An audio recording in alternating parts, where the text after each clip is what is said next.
నేను ఇతన్ని చంపేదానికి కారణం ఏంటి? అంత పెద్ద తప్పు అతనేం చేసినాడు?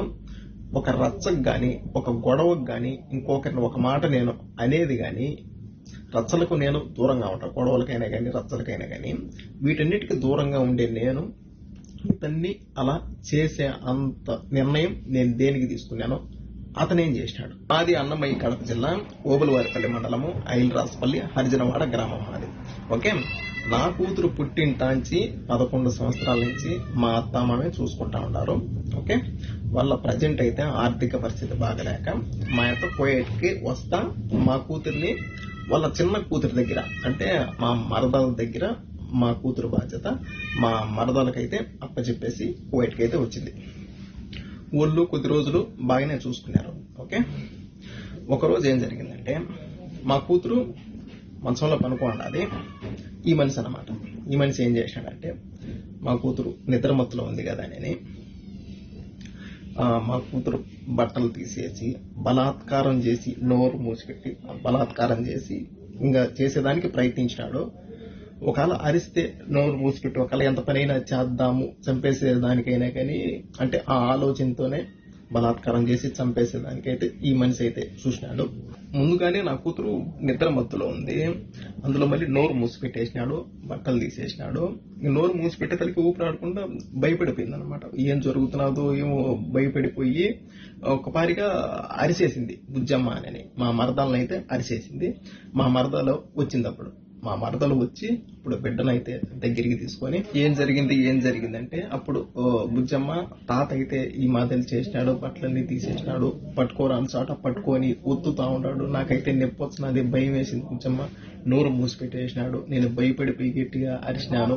తరువాత మా మరదలైనా గాని, మా మరదలు వాళ్ళ భర్త రమణ అయినా గాని, వీళ్ళిద్దరూ ఈ మనిషిని దేనికి ఈ మాదిరి చేసినావు పసిబిడ్డనని ఒక్క మాట అడగల. తరువాత నా బిడ్డను వీళ్ళిద్దరూ బెదిరించినారు. తాత ఈ మాదిరి అని చేసినాడు అని నువ్వు ఎక్కడ చెప్పగాకని నా బిడ్డనైతే బెదిరించినారు. నా బిడ్డ భయపడిపోయింది.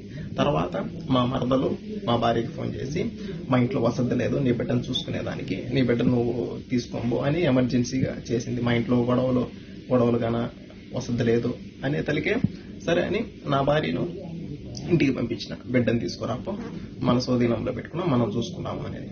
ఓకే, పోయింది, తీసుకొని వచ్చింది.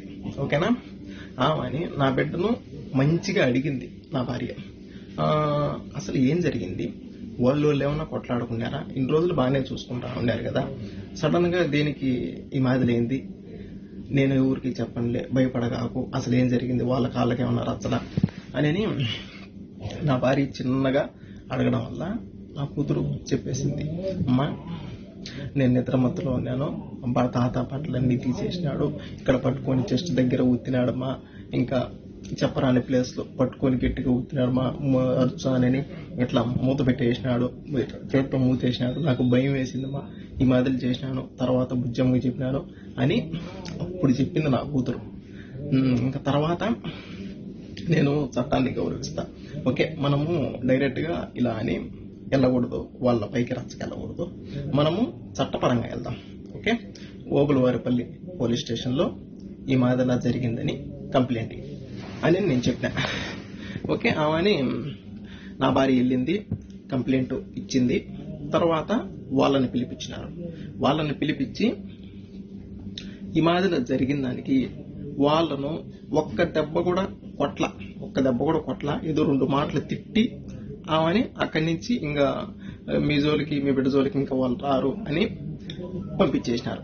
ఎవరిని వల్ల ఆడ పంపించేసినారు. ఓకే, ఆమెని ఆ రోజు ఇంటికి వచ్చిన తర్వాత మరుసటి రోజు నా భార్య కోయేటికి రావాలి మళ్ళీ రిటర్న్. ఓకేనా, ఆ రోజు నైట్ ఏం జరిగిందంటే, ఇది ఒక ఆడబిడ్డ పరువు అనమాట. ఇది ఒక ఆడబిడ్డ మానానికి సంబంధించినవి బయట పెట్టుకోకూడదు, కానీ పరిస్థితి వచ్చింది. ఓకేనా, బయట పెట్టుకునే పరిస్థితి వచ్చింది. ఓకే, తర్వాత వీళ్ళిద్దరు లక్ష్మీ రమణ వీళ్ళిద్దరు భార్యాభర్తలు మాట్లాడుకొని, అంటే మా భార్య సైడ్ బంధువులకు ఫోన్ చేసి, ఈ మాదిరిలా వాళ్ళ బిడ్డను మా మామ ఈ మాదిరి చేసినాడు, అందుకని ఓబులవారిపల్లి పోలీస్ స్టేషన్ లో కంప్లైంట్ ఇచ్చింది మా యొక్క, మేము పోలీసు వాళ్ళకు డబ్బులు కట్టి కేసు కంప్లీట్ చేసుకొని మేము బయటకు వచ్చినాం అని ప్రతి ఒక్కరికి మా భార్య వాళ్ళ సైడ్ బంధువులకి ఫోన్ చేసి మాట్లాడుతూ ఉంది. ఈ మాదిరి ఎంత పరువు తక్కువగా ఉంటుంది మాకు. మా బిడ్డ పబ్లిక్ చేసేది ఇదొకటి వాళ్ళిద్దరు. నెక్స్ట్ ఇంకొకటి పోలీసు వాళ్ళకు డబ్బులు కట్టి మేము బయటకు వచ్చినాము ఈ మాదిరి కంప్లైంట్ ఇస్తే అని అదొకటి. 2 ఓకేనా. ఆమెని మా భార్య నాకు ఫోన్ చేసి ఈ మాదిరి అంటా ఉంది బావా, ఎట్లా అంటే సరేలేపా నువ్వు మళ్ళీ వెళ్ళు పోలీస్ స్టేషన్కి వెళ్ళు, ఈ మాదిరి అని చెప్పు, ఈ మాదిరి పబ్లిక్ చేస్తున్నారు సార్, పబ్లిక్ చేస్తే మాకే కదా భయసినము అని చెప్పు, ఏమంటారో చూద్దాము అని మళ్ళీ పంపించిన. వెళ్ళింది సార్ వాళ్ళతో చెప్పినాము. వాళ్ళు ఫోన్ చేసి మాకేమన్నా డబ్బులు ఇచ్చినారా, దేనికి ఈ మాదిరి చెప్పినారు, దేనికి పబ్లిక్ చేస్తున్నారు, ఇది ఆడపిల్ల విషయం కదా అని తిట్టినారు. తిట్టేతలకే నన్ను ఏమన్నా అంటారేమో అని లక్ష్మి ఏదో పురుగుల మందు తాగి ఏదో సూసైడ్ చేసుకునింది. వాళ్ళ పక్క ఏ అంత పెద్ద తప్పు లేకపోతే సూసైడ్ అంత వరకు వెళ్ళింది. ఓకే, సూసైడ్ చేసుకునింది. తర్వాత ఈ మాదిరి సూసైడ్ చేసుకునిందని అక్కడి నుంచి ఎస్ఐ సార్కు ఇన్ఫర్మేషన్ వాళ్ళు చెప్పినారనమాట. ఈ మాదిరి సార్ రాలేదు, ఈ మాదిరి ఏదో తాగిండదే అని. ఆమె అని ఆ సార్ ఉండేసి ఈ మాదిరిలా ఏదో తాగిందంట, ఆమెకి ఏదన్నా కానీ అయితే నిన్నైతే అరెస్ట్ చేస్తామని మా భార్యని అన్నారు. ఏంది ఇది, మా భార్యను అరెస్ట్ చేస్తా అన్నారు. మేము బిడ్డ విషయం ఈ మాదిరి జరిగిందని వస్తే వాళ్ళు ఏదో చేసుకోవడం వల్ల నిన్న మా భార్యను అరెస్ట్ చేస్తానంటే నువ్వు ఇక్కడే ఉండాలా, పోయేటకు కూడా పోలేవు అని సార్ మాతో చెప్పినాడు. ఓకేనా. తర్వాత మా భార్యని అక్కడే స్టేషన్లోనే, అప్పటికి స్టేషన్లోనే ఉంది. తర్వాత లక్ష్మిని అంటే మా మరదల్ని హాస్పిటల్కి తీసుకెళ్లి అంత బాగైన తర్వాత మళ్ళీ తీసుకుని వచ్చారు. తర్వాత సార్ ఉండేసి అంక బాగుండదు అట్లే, ఇంకా నువ్వు కూడా వెళ్ళిపో ఇండియాకు, ఇంకా ఈ గొడవలు ఏమొద్దు అని మళ్ళీ పంపించేసినారు. అక్కడి నుంచి మా భార్యని పంపించేసినారు. ఓకే ఆడికి వద్దు అని పంపించేసినారు. నా భార్య ఇట్ట నా బిడ్డకు జరిగిందని పోలీస్ స్టేషన్కి వెళ్తే ఈ మాదిరి అసలు వాళ్ళు ఏం పట్టించుకోవాలా. నెక్స్ట్ ఇంకొకటి ఏదో ఆ ఎమ్మి చేసిన దానికి మళ్ళీ నన్నే అరెస్ట్ చేస్తా ఉండారు అని నా భార్య ఆలోచించి, ఇంకొకటి వీళ్ళిద్దరు భార్యాభర్తలు నా బిడ్డ గురించి మా భార్య సైడ్ బంధువులందరికీ ఈ మాదిరి బయటికి చెప్పి మా మామ ఈ మాదిరి చేసినాడు, కేసు పెట్టింది, మేము డబ్బులు కట్టి బయటకు వచ్చినాము అని ఈ మాదిరి అందరికీ చెప్పి వీళ్ళు చేసింది ఇదొక్కటి. ఇంకా వీళ్ళు పోలీసు వాళ్ళు ఈ మాదిరి అసలు పట్టించుకోవాలా. ఈ మాదిరి ఆడబిడ్డకు జరిగిందంటే ఈ మాదిరి పట్టించుకోవాలా. ఈ 2 ఆలోచించి ఎవరు సపోర్ట్ చేయలేదు. నా బిడ్డకు ఈ మాదిరి జరిగితే ఎవరు సపోర్ట్ చేయలేదు అని ఆలోచించి నా భార్య సూసైడ్ చేసుకుంది. ఏదో తాగింది. తర్వాత మేము కూడా హాస్పిటల్కి తీసుకెళ్లి ఎలాగాలో ఎంత కక్కించుకొని చిన్నంగా ఎలాగాలో బయటికి నేను తెచ్చుకున్నా.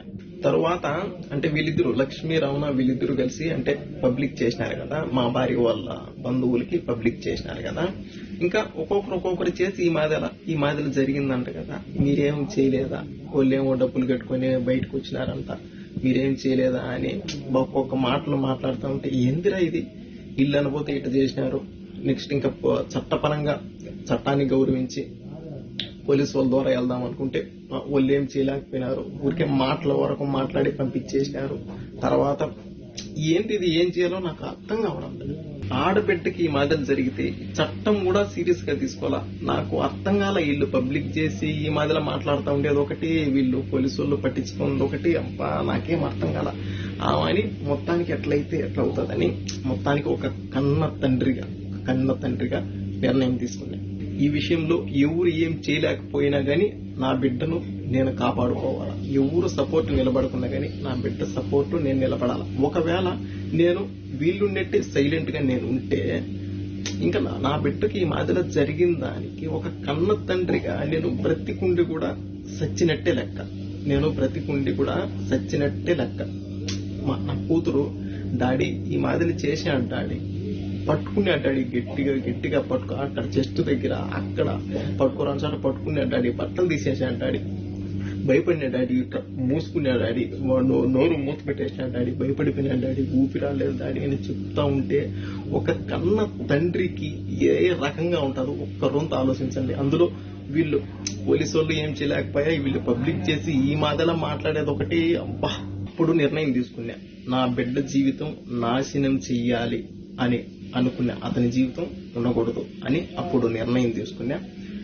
ఎవరికి తెలియదు నేను ఇండియాకు వస్తా ఉన్నట్టు, ఎవరికి తెలియదు. మా కోయటోతో మాట్లాడుకొని ఒక 4 రోజులు సెలవు కావాలని చెప్పి పాస్పోర్ట్ తీసుకొని 2 టికెట్లు నేనే కొనుక్కొని మా భార్యకి కూడా నేను ఎడార్లేకి జాకూర్కి వెళ్తున్నాను అని చెప్పి నేను వచ్చిన. ఇండియాకు వచ్చిన, కువైట్ నుంచి ఇండియాకు వచ్చి నేను చేసే పని అతన్ని నేను చేసి తర్వాత మళ్ళీ నేను కువైట్కి వచ్చిన. ఒక్కటి ఆలోచించండి, నేను చేసింది ఓకే తప్పే, కానీ దేనికి చేయాల్సి వచ్చింది? ఎవరు దీన్ని పట్టించుకోకపోవడం వల్ల నేను ఈ నిర్ణయము తీసుకోవాల్సి వచ్చింది. నేను ఒక రచ్చకు బాను, ఒక గొడవలకు బాను, ఎవరిని ఒక మాట తప్పుగా నేను అన్ను. అలాంటిది ఇంత నిర్ణయం దేనికి తీసుకున్నాను? అంతవరకు పరిస్థితి వచ్చింది, ఇంతవరకు తీసుకొని వచ్చినారు. ఇతనిని చంపిన విషయంలో నా సైడ్ బంధువులకు గాని, మా భార్య సైడ్ బంధువులకు గాని ఎవరికి ఏ సంబంధం లేదు. మొత్తం అంతా పూర్తి బాధ్యత నాదే, నేనే చేసిన. ఓకే, ఏం చేశాను? ఒక కన్న తండ్రిగా వీళ్ళు పోలీసు వాళ్ళు ఏం సీరియస్ గా తీసుకోకపోయా. వీళ్ళు అనబోతే లక్ష్మి వాళ్ళ భర్త ఈ మాదిరిలా అందరికీ ఫోన్లు చేసి అల్లరిపాలు చేస్తా ఉండి రెచ్చగొట్టినట్టు మాట్లాడుతూ ఉండి ఒక కన్న తండ్రిగా ఇంకా నేను ఏం చేశాను? ఇంకా నిర్ణయం తీసుకోవాల్సి వచ్చింది. నిర్ణయం తీసుకున్నా, ఇండియాకి వెళ్ళినా, చేసే పని చేసినా, మళ్ళీ కువైట్ కి వచ్చిన. ఓకే, ఇండియాలో అంటే అక్కడ ఈ మాదిరిలా మనిషిని చంపినారు అని తెలుసు, కానీ దేనికోసం చంపినారు, ఎవరు చంపినారు, అంత ఇతనేం చేసినాడు అని తెలీదు. ఇతనేం చేసినాడు, అంతవరకు చంపేంత వరకు ఏం చేసినాడు అని ఎవరికి తెలీదు. అందుకని ఇంకా నా జీవితం పోతే పోయింది నాకు తెలుసు, ఎందుకంటే తప్పు చేసినా పోతే పోయింది. అందుకని బిడ్డ పరువు కూడా పబ్లిక్ చేసేసినారు. అందుకని దీనికోసం వీళ్ళు ఈ మాటలు చేసినారు. అందుకని నేను ఇలా చేయాల్సి వచ్చింది. అందుకని నేను ఈ వీడియో పెడతా ఉన్నా. నేను చేసింది తప్పు, నేను ఒప్పుకుంటున్నా. చట్టాన్ని గౌరవించి నేను ఈ విషయం నేను పబ్లిక్ చేసి నేను లొంగిపోయేదానికి నేను వస్తా ఉంటా. నేను ఇండియాకు వస్తున్నా, నేను సరెండర్ అవుతా. ఓకే, నేను చేసిన తప్పే, కానీ నా బిడ్డకు ఈ మాదిరి జరిగింది, ఎవరు పట్టించుకోకపోవడం వల్ల నేను ఈ మాదిరి చేయాల్సి వచ్చింది. ఈ రోజు నా బిడ్డకు జరిగింది, రేపు ఒకవేళ మీ బిడ్డకు, మీ ఇంట్లో ఆడవాళ్ళకు ఈ మాదిరి జరిగితే పట్టించుకోకుండా ఒకవేళ ఇంకెప్పుడు పట్టించుకుంటారో, తేటిగా ఆడబిడ్డల మాన ప్రాణాలు తేటిగా పోయిన తర్వాత, సమాధిలోకి వాళ్ళు వెళ్ళిన తర్వాత పట్టించుకొని ఏం ఉపయోగం?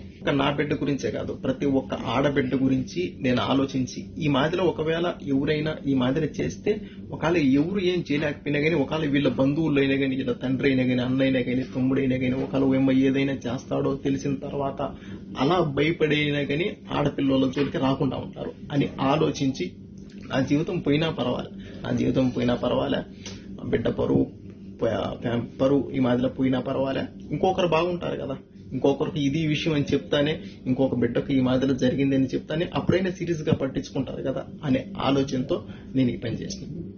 ఈ వీడియో రాజకీయ నాయకులకు, సీఎం సార్ చంద్రబాబు నాయుడు గారికి చేరేంత వరకు షేర్ చేయండి.